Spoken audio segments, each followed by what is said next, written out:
പിറന്നാൾ ദിനത്തിൽ നടത്തേണ്ട ഏറ്റവും ശ്രേഷ്ഠമായ വഴിപാട് എന്താണ്? ഓരോ മനുഷ്യന്റെയും ജീവിതത്തിലെ സുപ്രധാന നാഴികക്കല്ലാണ് പിറന്നാൾ. ജന്മദിനത്തിൽ മിക്കവരും ക്ഷേത്രദർശനം നടത്തുകയും പുഷ്പാഞ്ജലി പായസം എന്നീ വഴിപാടുകൾ നടത്തുകയും ചെയ്യാറുണ്ട്.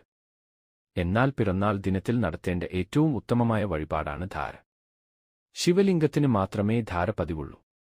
ജലധാരയാണ് സാധാരണ നടത്താറ്. സാമ്പത്തിക സ്ഥിതി അനുസരിച്ചു ക്ഷീരധാര, ഇളനീർധാര എന്നിവ വഴിപാടായി സമർപ്പിക്കാവുന്നതാണ്.